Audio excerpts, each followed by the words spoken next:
got an RC circuit here. The input's this voltage source, and the output is the voltage across the capacitor. Our input consists of two sinusoids at different frequencies. 2 cosine of t, so omega is 1 radian per second for this component here, and 4 cosine 100t, so omega here is equal to 100 radians per second.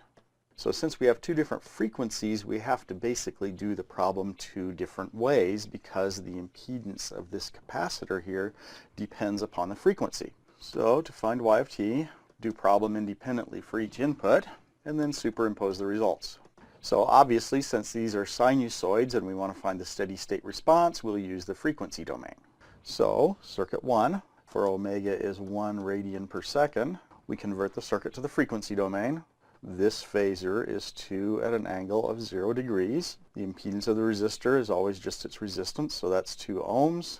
The impedance of the capacitor is minus j over omega c, so this is negative j over omega is 1 radian per second. C is 1 over 20, so this becomes minus j 20 ohms. And then this will be the output phasor y1.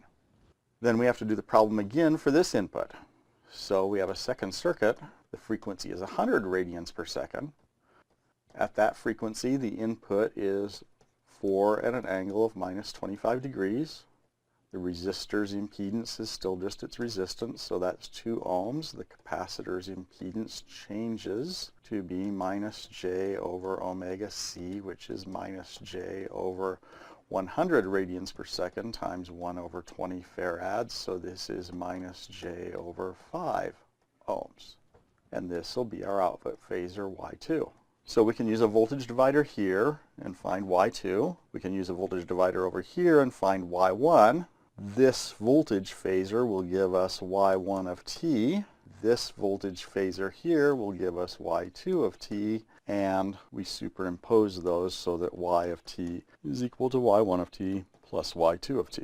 Now, this approach of analyzing each circuit separately so that we actually create a circuit schematic for the given frequencies can get really tedious, especially if we have 100 or 1,000 components that we have to superimpose here. There's an easier way to do it. We can just determine this as a function of frequency and then plug our different frequencies into the phasor representation here rather than determining the phasor from scratch for each different frequency. So let's go do that now.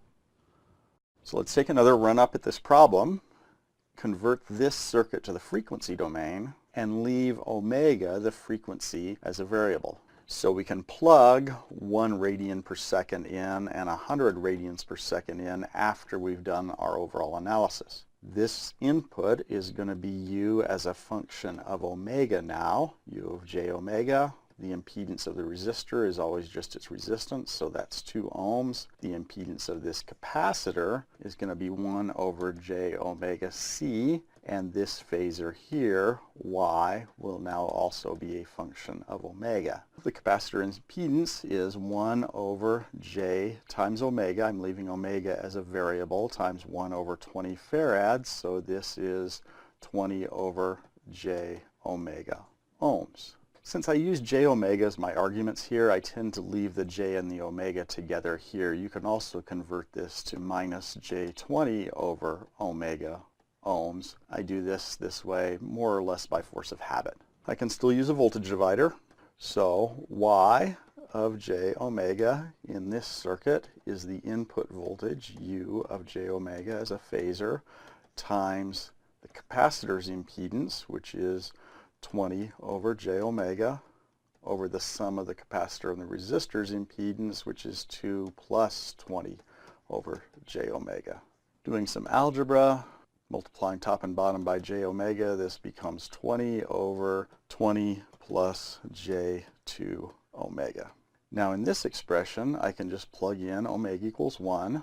In that particular case, u as a phasor of j times 1 radian per second is equal to 2 at an angle of 0 degrees.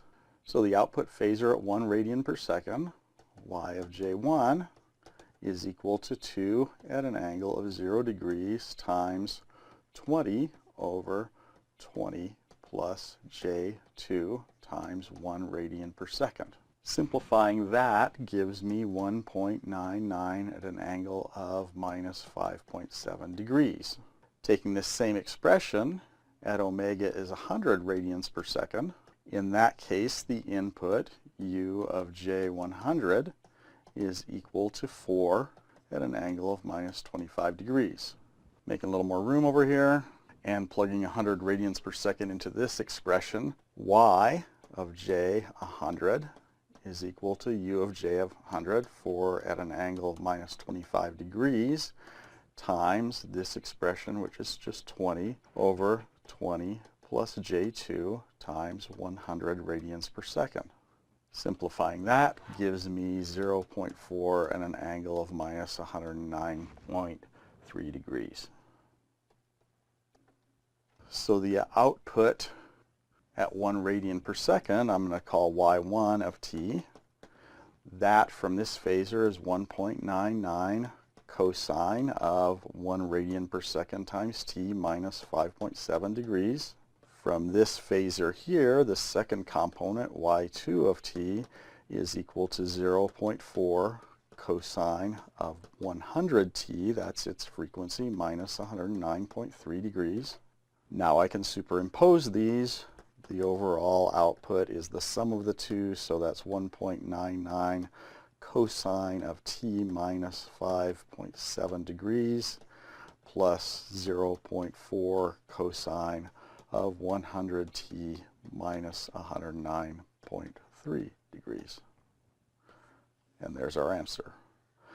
Now notice that you cannot superimpose these in the frequency domain. You can't superimpose the phasors. They don't have the frequency information in them, and you can't compare them directly one to the other. You need to get it back into the time domain before you do the superposition.